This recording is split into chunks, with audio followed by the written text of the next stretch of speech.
Julie Andrews is iconic in The Sound of Music, but the movie left out one of the darkest and most surprising details about the real Maria von Trapp. Maria von Trapp, the woman who inspired the film, was much more than the joyful figure portrayed on screen. She was a nun, a singer, a mother, and a refugee, but her life story was far more complex. Maria's journey was filled with heroism, tragedy, and shocking moments that almost defy belief, making her real-life experiences even more extraordinary than the fictionalized version. This is truly a case where life proved to be stranger than fiction. From a young age, Maria von Trapp must have felt that misfortune followed her. She lost her mother to pneumonia when she was just 2 years old, and by 1912 her father had passed away as well. After this, she was placed under the care of a man known as Uncle Franz. However, Uncle Franz proved to be far from an ideal guardian. While he could be a compassionate man, deeply concerned with social justice, he also had a disturbing dark side. Struggling with mental illness, he often treated Maria harshly, punishing her for things she hadn't done. At just 15 years old, shortly after finishing high school, Maria ran away from home in search of independence. She stayed with a friend and struggled to find work as a tutor, facing several setbacks. Eventually, she secured a job and began saving money, which she used to pay for her education at teachers' college. However, her teaching career was short-lived. After graduating in 1923, Maria felt the need for a significant change in her life. She decided to leave her teaching ambitions behind and moved into a convent, embracing the life of a nun. In 1926, Maria was sent to the home of Baron Georg von Trapp to work as a governess. Although she was initially hired to tutor just one of his 7 children, she soon found herself caring for all of them. Contrary to the popular portrayal in the movie, Maria did not teach the von Trapp children to sing. The children were already growing up in a musically inclined household. The Baron, far from discouraging music, actually embraced and loved it, supporting his children's musical pursuits. Later on, the family received formal vocal training from a classical singing teacher and a priest who lived with them. But this training did not come from Maria. Not long after arriving at the von Trapp household, Maria received a proposal from Baron von Trapp that completely shocked her. To her surprise and confusion, the Baron, who was 25 years her senior, asked her to marry him. Overwhelmed and frightened, Maria fled back to the convent, unsure of how to handle the situation. After experiencing a crisis of faith and receiving some guidance from the sisters at the convent, Maria ultimately decided to accept the Baron's proposal. However, there was a unique twist to this love story. Maria admitted that she didn't initially love the Baron. What she did feel, however, was a deep and genuine affection for his children. Her decision to marry him was largely motivated by her desire to become a mother to the von Trapp children. Over time, her love for the Baron blossomed, and she later described it as growing into a deep, all-encompassing love that became the foundation of their marriage. Although Maria was not immediately swept off her feet by her new husband, it turns out that Georg von Trapp was quite a remarkable man. He had been a decorated submarine captain and a national hero, serving as an officer in the Imperial and Royal Austro-Hungarian Navy. Over the course of his military career, von Trapp earned numerous awards and medals for his service. In fact, he was knighted and even received the highest military honor in the country, making him an esteemed figure in his homeland. The Baron was also quite wealthy, but much of his fortune came from an inheritance left by his first wife.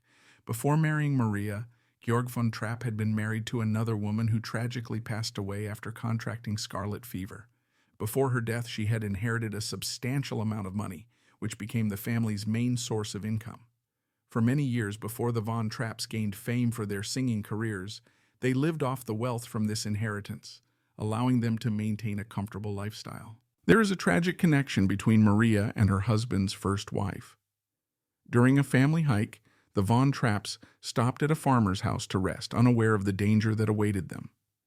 The farmer's family was infected with scarlet fever, and both Maria and 2 of the children contracted the disease. While the children eventually recovered, Maria suffered from severe complications, leaving her with lifelong kidney problems. This dark twist to an innocent encounter linked her fate to the same illness that had claimed her husband's first wife. Despite the Baron being a rich and famous man when Maria met him, the family soon fell on hard times. Like much of the world during the 1930s, the whole country was in crisis. Due to financial hardship, the family dismissed the many servants that kept the Von Trapp estate running. The family moved into the top floor of their house and rented out the rest. In 1938, the Germans annexed Austria.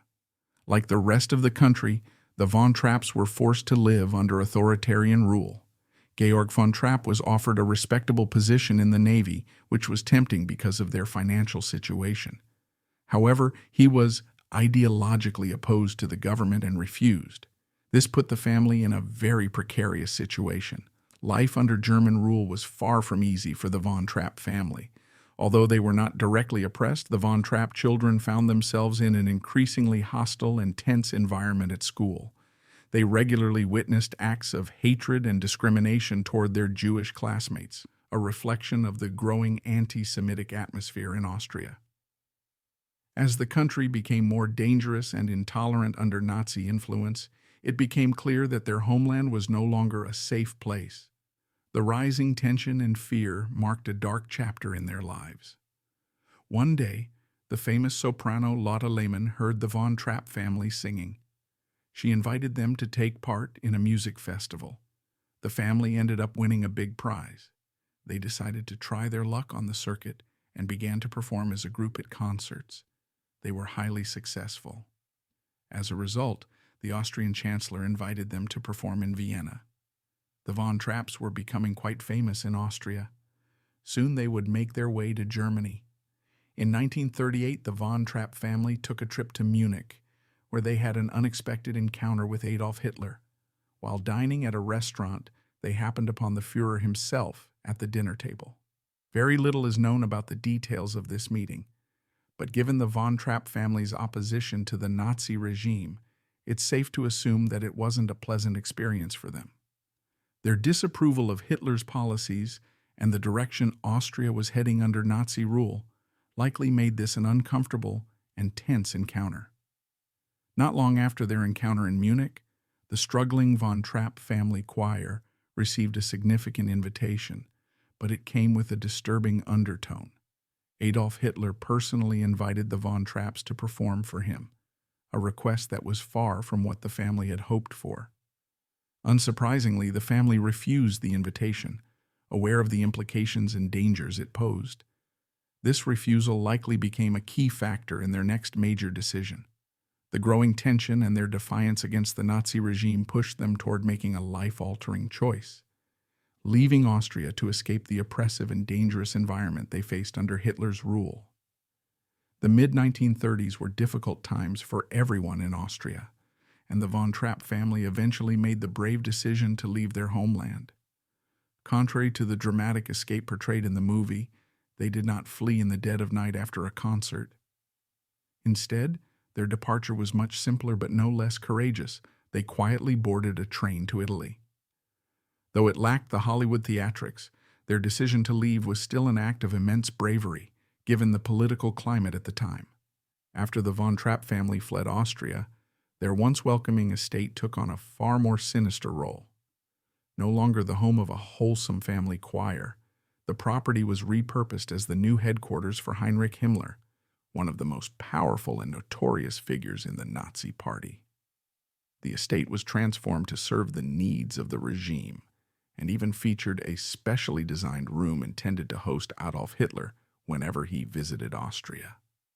This dark chapter in the estate's history stands in stark contrast to the family's previous life there. After leaving Austria, the Von Trapp family spent some time traveling through Europe, but their ultimate goal was always to reach America. In fact, they had already secured a job in the U.S. before they set sail in 1939. Like many immigrants, the Von Trapps faced challenges adjusting to their new life, struggling with unfamiliar customs and language. Though they would eventually find great success, they initially entered the country as refugees, making their first few years difficult. Despite the hardships, it was a small price to pay for the safety and freedom they gained, as well as the opportunity to escape the pressures of authoritarian rulers. In America, the Von Trapp family started touring under the name the Trapp Family Singers, and they quickly became a success across the U.S. and Canada. Though they didn't earn much money at first, their schedule was packed with constant performances, and they had no trouble booking gigs. Their wholesome melodic sound resonated deeply with audiences during the Depression era, offering a sense of comfort and escape during difficult times. Their music became a symbol of resilience and joy, making them a popular act wherever they went. When Maria joined the Von Trapp family, Georg already had 7 children from his first marriage. After she and Georg grew closer, they had 3 more children together, making Maria the mother of 10. This large family turned out to be quite convenient, especially when it came to their musical performances. With so many members, it was easy to substitute someone into the band if another had other commitments, ensuring the family could continue performing seamlessly. The world couldn't get enough of the Von Trapp family. For several years, they were one of the most successful groups signed to Columbia Records. After permanently settling in the United States, the Von Trapps embarked on nearly year-round tours across North America and Europe for 2 decades. Their wholesome appeal and musical talent captivated audiences everywhere they went. Over the years, they released at least 4 full albums, solidifying their status as a beloved musical group and making their mark in both the U.S. and Europe. Maria von Trapp was not only renowned for her singing but also became a best-selling author. In 1949, she published an autobiography titled The Story of the Trapp Family Singers.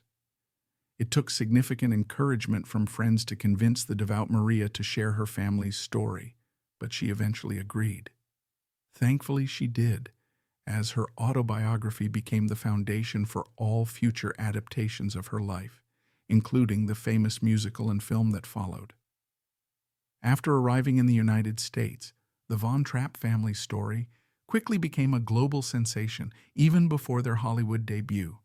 Their remarkable tale inspired multiple film adaptations.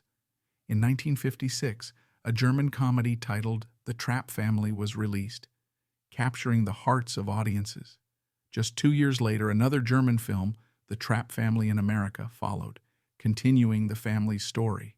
Both films were major hits, spreading the Von Trapp family's legacy far beyond their musical performances and solidifying their place in popular culture long before The Sound of Music hit the big screen.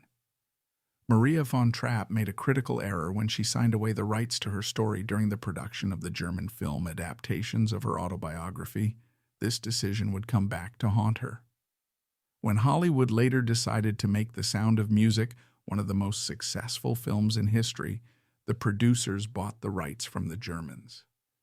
As a result, the Von Trapp family earned almost no money from the blockbuster film, despite its incredible success. According to her memoirs, Maria von Trapp described herself as a self-proclaimed troublemaker during her youth, often causing mischief and mayhem purely for the fun of it.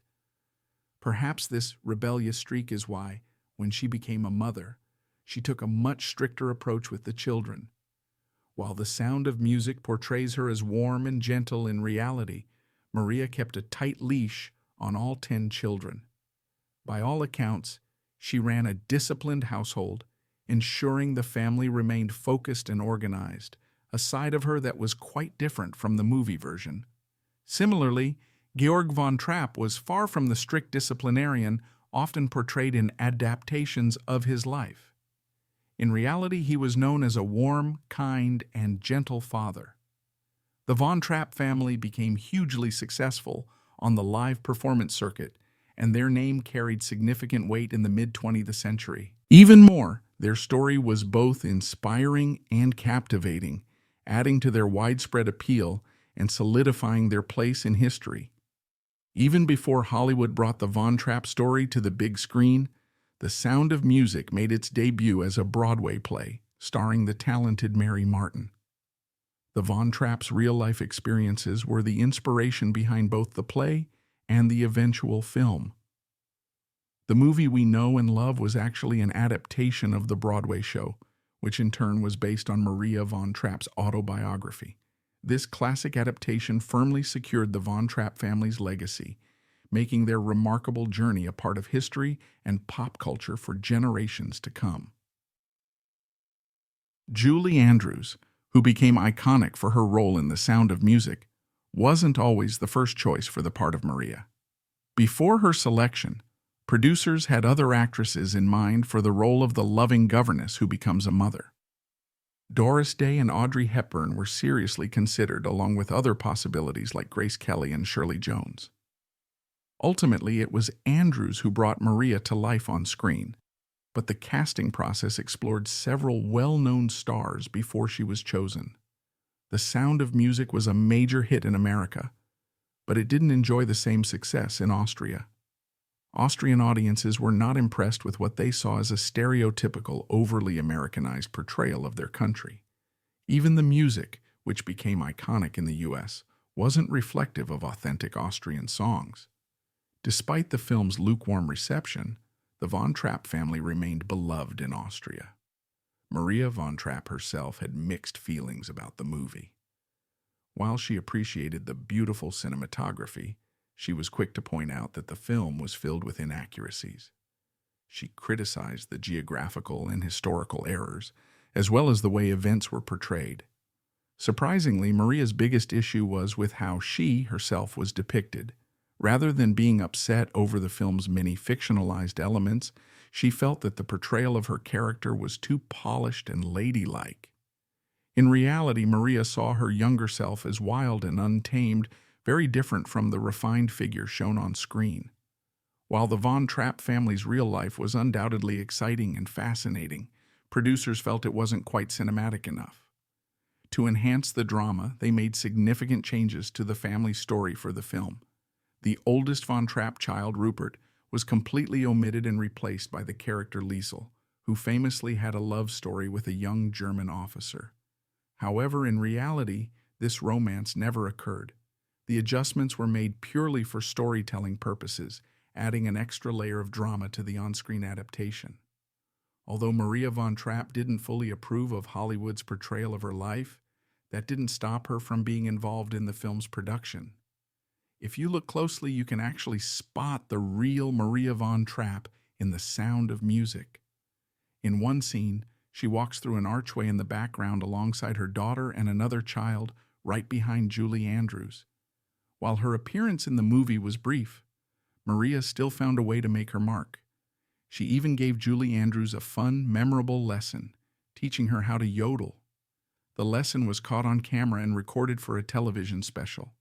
You have to wonder if Andrews ever got the chance to use her new yodeling skills afterward.